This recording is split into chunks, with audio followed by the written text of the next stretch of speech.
last couple weeks, we talked about some more stern aspects, some unpopular aspects of God, perhaps even, that he was sovereign, that he was jealous. People don't really like to look at those things. Sometimes we like to focus on the fact that he's loving, merciful, forgiving. We don't like to think that there's punishment and that there's sovereignty, at least in this day and age. Maybe not here at Sycamore, but I'm just saying as a whole in the church. And so this week we're going to talk about him being faithful. Next week we're going to talk about the fact that he's giving as we tie that into Thanksgiving, which will be coming up next week. And so he is faithful. He's never broken a promise. He's never failed. He's never lied. He's never rejected us because of our past, because of our mistakes. He's adopted us. We're into his family. We're his children. He provides for us in every season. He's willing to discipline and let us learn at times when we need to, and sometimes those times are hard, but he is always faithful. And so when I thought about this, when I talked about this with the group of people like about a month ago, I instantly knew exactly what story in the Bible I wanted to use. It was just like one of those times where you just know what you want to talk about. And I had hoped this morning to do this live. We're going to look at the story of the prodigal son. And we bought the script and we hoped to do the skit live. But at the end of the day, we just didn't have actors, and some of the people that were going to do it are sick and they're home. And so we're actually going to watch it instead of do it live. And I apologize for that, but I was running out of volunteers. So I just want you to sit back, enjoy the story of the prodigal told by the skit guys, maybe a little bit different than the way you've read it. And then we're going to come back, and there's some things I just want to point out as we look at God's faithfulness. So just enjoy this. It's about 9 minutes, the story of the prodigal son. I want to point out from what we just heard, basically we heard the whole story given to us in skit form. So we're not going to read all 15, 16 verses. But some things that stand out to me in that story as I think about my own life and where I have been. Honestly, in my life, I've represented both brothers in this story. The younger one who's out trying to figure some things out, and even the one at home who is angry and refuses to accept his brother's back. And they don't talk about the second son in this, but we will a little bit this morning because I think it's a valuable part of the story that we forget. But in my life, as I've been either son, God was always faithful, waiting for me, wanting me to return, begging me to return. And the first thing that stands out to me just in the story, it was there in verse 12. It says, the younger of them said to his father, give me the share of property that is coming to me. And I just, in my own life, I had to think through this week, how many times have I demanded something of God? Or I said, God, give it to me. I've earned it. I deserve it. I'm owed it. And I've wrestled with God, and I've demanded things of God as if I know best. And in some cases, God has given me exactly what I've asked for, and I've come to find out I didn't know best. I didn't really know what I was talking about at all. But how many times in our lives have we been that son in a season where we're just demanding something of God? Telling him to give us what we're owed, what we deserve, that share of that property. I think if we're honest, we probably all have at least been there once where we've demanded something of God. And in this story, obviously, God represents the father, and he gives the young man what he wants. He gives him exactly what he demanded. And what does he do? It says he takes off on a journey. And he quickly squanders, in verse 13, he squanders his property in his reckless living. I again thought about times in my life where God has given me what I wanted or given me something, and I've gone and I've just squandered it. The times I've squandered gifts, the times I've squandered situations, the times where God brought somebody into my life or maybe brought somebody in that I was supposed to witness to, and I completely squandered it because all I could care about was myself and my own selfishness. And I just wonder, as you think back through your life, whether you're 15 or 55, how many times have you gone off on that journey to prove that you knew what you're talking about, to prove that you're right, to prove you didn't need God's faithfulness, to prove that you could do it on your own, and you absolutely failed or absolutely squandered what God gave you? And that's exactly what happens, right? He goes out, he squanders it, he loses everything. He recognizes that his friend, his fame, his passion, his clothes, everything was based on his money and his popularity. And as soon as that fades, he fades. I was reading an article this week. Our family, we use the program Covenant Eyes on all of our phones and devices just to keep away any temptation. I've battled pornography since I was 16 years old, and so I don't even want that temptation in my life. And so we have these things on our computers and our phones and for all of our kids. And I didn't realize this, but I read an article this week about Lamar Odom. And I don't know if you guys know who Lamar Odom was. He was a basketball player, a very good basketball player. He played for the Lakers and the Clippers. And his life literally got ruined by drugs, alcohol, and pornography. Plus, probably because he was married to a Kardashian, that didn't help either. But in that, in his darkest moment, about 3 to 4 years ago, he was in a brothel in California and OD'd and passed out and literally almost died. And he woke up in the hospital several days later, having no clue what happened, and just said, wow. And in that moment, somehow somebody witnessed to him and he turned his life over to the Lord. He is now a Christian. He's a baby Christian. He's learning, he's growing. But he uses Covenant Eyes. He's in some different programs, battling his different addictions, getting help, getting clean, wanting to get his life back on track.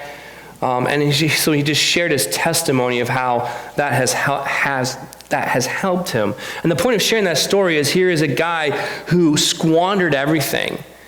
And what he said in his testimony for Covenant Eyes, he goes, it was amazing that once I lost my status as an NBA player, once I lost my millions of dollars, once I lost my popularity, I had no friends. Everybody left. They all abandoned me, including my wife. He goes, and the only friends I found are these Christians who came alongside me and cared about me and loved me and are helping to restore me. And I just thought it was a perfect example of when we really figure out we're alone, who is really our friends. And I think in our darkest hours and our darkest times in my life, when I've been in my darkest times, my most depressed times, my darkest hours, that's when I found out who my true friends were. And that's essentially what Lamar was saying. And these people are walking alongside him and helping him get healthy in all aspects of life. It's a really, really cool story. But again, he squandered everything and he recognized he had no friends. And yet in the moment of darkness, in the darkest time, in the darkest storm, that's when he found out that God was faithful. And that's exactly what we see in this story, right? We heard it up there. He's like, I was so hungry. He said verse 16, he was longing to be fed the pods that pigs ate, and no one gave him anything. He was literally just feeding pigs slop, and he was so hungry he wanted to eat the slop, and no one gave him anything. Now, I've never raised pigs, but I have been around pigs. There were several people at our church in Pennsylvania that raised pigs, and those things are like the devil. Like I helped load them into the truck a few times on loading day. Man, those things want to eat you. They want to bite you. They want to kick you. Those things are like little Satan spawns. Wow. It's worth it every ounce of bacon you eat to just know that pig died. I don't know if you've ever tried to put pigs in a truck, but those things are vicious and evil. But I've seen what they eat. I saw what they ate in Africa. I wouldn't want to eat pig food. Not just the ones that they would just eat anything and everything. They ate their own young. They just ate anything, garbage, whatever you could get their hands on. And this man was so hungry. This young son was so hungry. He was willing to eat anything. And just that representation of the times in our spiritual life where we're so hungry that we're going to latch on to anything. And I think that's why some people latch on to false religions, because they're so desperately wanting to belong, wanting to have hope, wanting to have a family, wanting to be taken care of, that they're willing to latch on. This is what we've been praying for Mariama all week. She's so desperate to be taken care of that she was willing to latch on to the Muslim faith to be taken care of.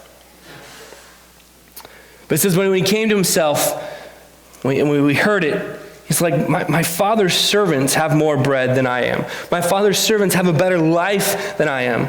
And so he finally wakes up, he finally comes to himself, and ultimately what he does, he humbles himself. And again, the times in our lives, and you can think back where we just come to our senses and be like, what am I doing? Like, why am I in this situation? Why am I sitting here? What am I doing? And we just wake up and we realize just some things I wrote down. And these are just from all personal experiences, but those times in my life where I've just woken up like this young man did. And I realize I need God. I realize that his ways are better, that he will promise to take care of me and provide. But at the end of the day, it starts with that humbleness. Man, and that's where I stumble because I'm prideful and I'm arrogant. I don't want to have humbleness. I want to be proven that I'm right and that I know what I'm doing and I can take care of myself. And generally, I can't. In fact, I haven't ever been able to. And I have to have that humble attitude of just saying, Lord, fill me, be with me, help me. That's exactly what he says. In fact, he says in scriptures, he says, I will no longer be called your son. Treat me as your servant. I don't even want to be your son. I don't even want to be known as your son. I'd be content just to be your servant. And this is the part of God's faithfulness that absolutely blows me away. I don't know how many times we've been in this situation. I know there's some of you in this room that have been in that situation. I've had those conversations with you where you're like, I'm not worthy. I'm not his son. I'm not his daughter. I'll just be happy just to be here. And yet, he arose, he goes home, and it says, while he was still a long way off, his father saw him, felt compassion, ran, embraced him, and kissed him. And he said, Father, I've sinned against heaven and before you. I'm no longer worthy to be called your son. But the father said to his servants, Bring quickly the best robes, put it on him, put a ring on his hand, shoes on his feet. Bring in the fattened calf and kill it. Let us celebrate, for my son was dead, and he's alive again. He was lost and is found. And that's the part of God's faithfulness that always blows me away. That in those moments where I've been like, man, I am not even worthy to be called your son or daughter, God is always there going, no, you're my child. Like, I died for you. I adopted you.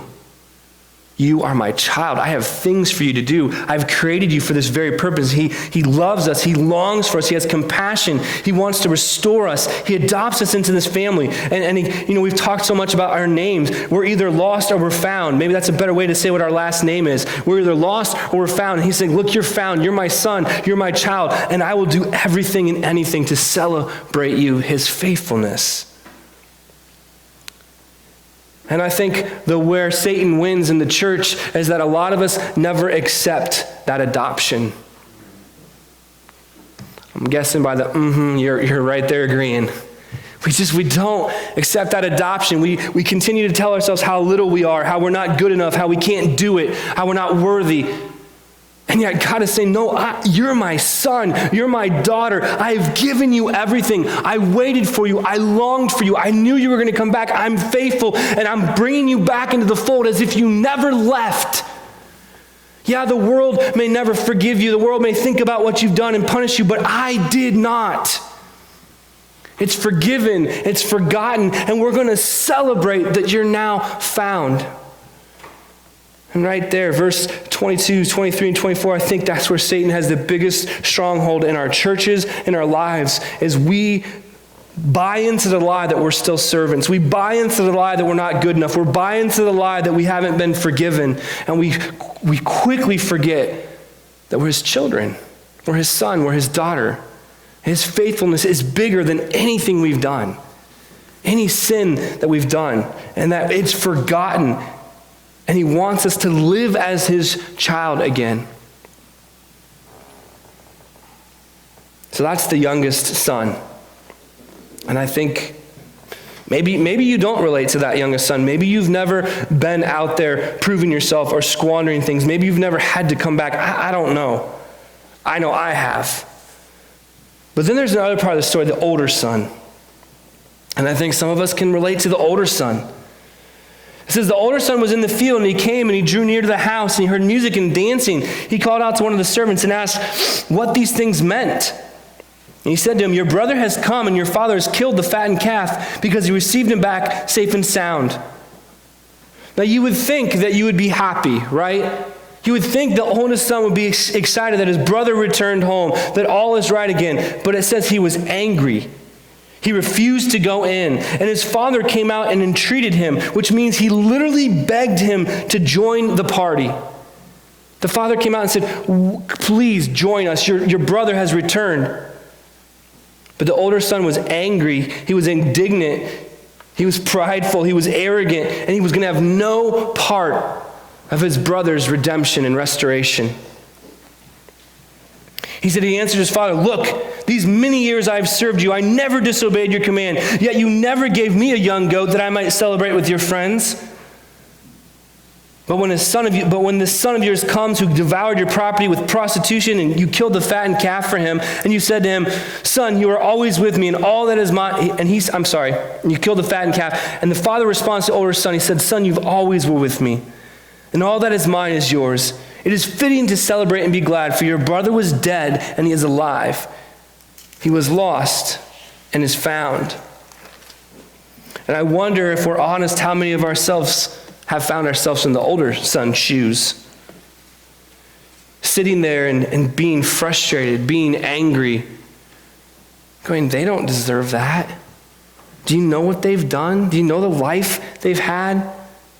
Like, I've been in church my whole life. I went to Christian school. I got all A's. Like, I've never abandoned you. Why do you love them as much? Why do you treat them? I've been there. Man, I've been in both of these sons' shoes. I have had that as a young teenage boy, 16, 17, 18, 19, 20. My mom would befriend the least of these. We'll just leave it at that. And my weekends were usually involving helping these people. And usually it meant we were helping them move to a different apartment, because when you don't pay your rent, you get kicked out. And they didn't pay their rent. And it went to drugs, and it went to alcohol, and they get kicked out. And month after month after month, they just hop around. And my mom just had these compassion for these people. And I just remember as a teenager, I just had anger and bitterness. I was so frustrated that my mom kept helping these people. I'm like, why? They don't deserve it. They don't need it. You're wasting my weekend. Like, why are we wasting our time? And she was trying to model something for me and all my siblings, that they needed Jesus just as much as I did, but I didn't see it. I didn't get it. I was just angry and frustrated. As a kid who went to Christian school, I constantly remember lifting up all the things that I had, all my accomplishments against others. Man, I had done this, I had done this, I had done this, I had done this. It was my resume, so to speak. Man, I was guilty of that. And then God brought Karen into my life. And wow, did he open my eyes. Karen and I are from completely two different backgrounds.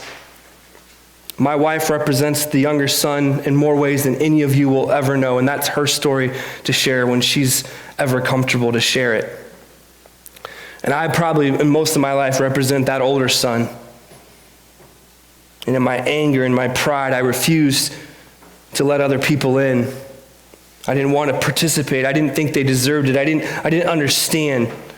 And my wife began to open my eyes as she would share her story and share what happened in her childhood and in her parents' failed marriages and everything else that what goes with that. And I remember one time, I was probably 23, 24, I was young. I said, man, I wish I had a story like yours. You could have heard a pin drop in that room. She goes, Michael, no, you don't. She goes, I would have died to grow up, to have grown up like you did, to have parents that love me, to have brothers and sisters that didn't beat the tar out of me, to have a stepmom who didn't beat my head against the wall and sink her dogs on me, to not look to the world for love and acceptance. Michael, I would have died to have, would you have please never, ever say that again.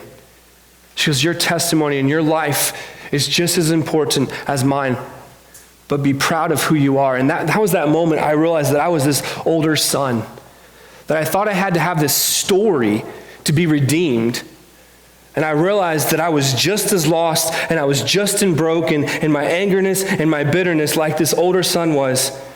And I needed God just as much as the prodigal son did.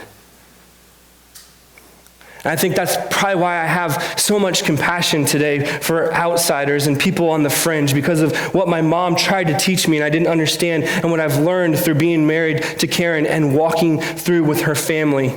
That's why it makes this year so difficult, because every decision we have had to make, every conversation we've had to make, with whether it's doing with the election or COVID, I'm thinking through her brothers and sisters who do not know Jesus, who are scared, who are lost, who are without hope.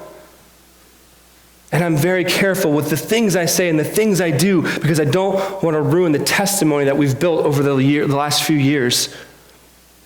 20 to be exact. But I realized in that moment that I'd taken for granted what I had.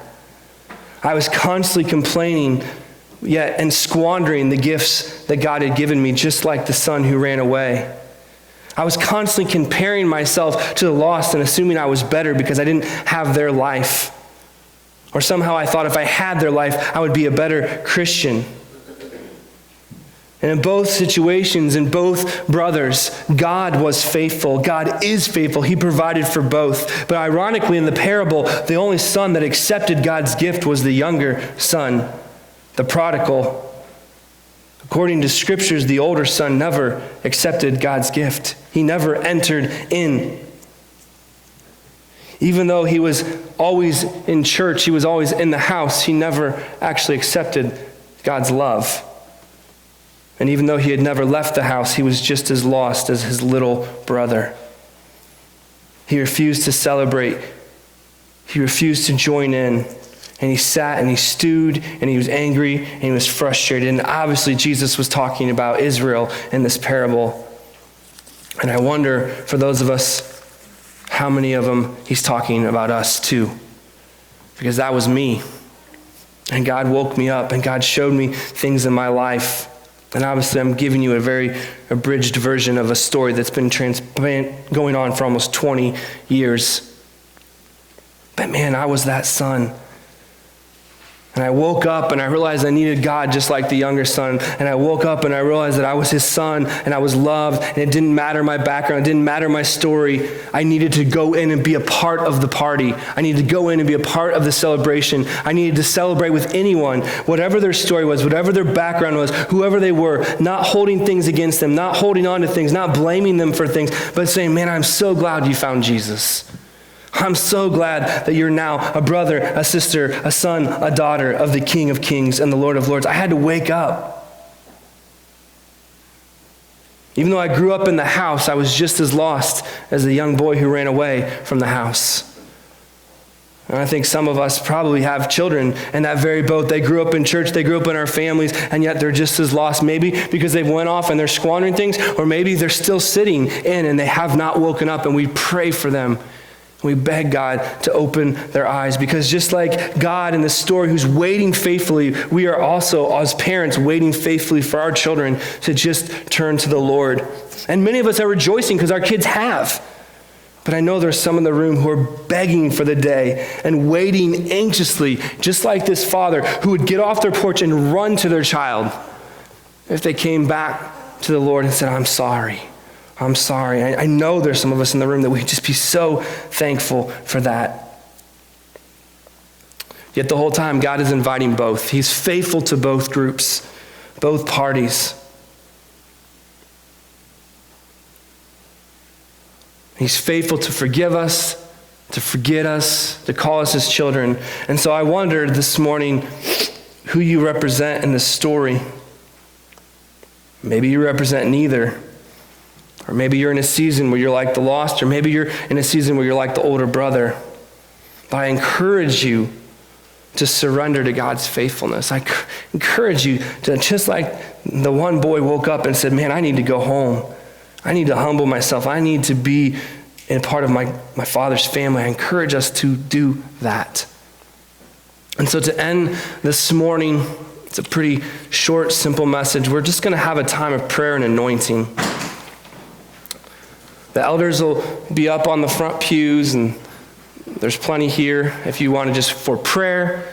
If you want something specifically to be anointed for, I'll be over there, kind of like where Willard's at. And the worship team's just going to come up as well, and they're going to just lead us in some worship.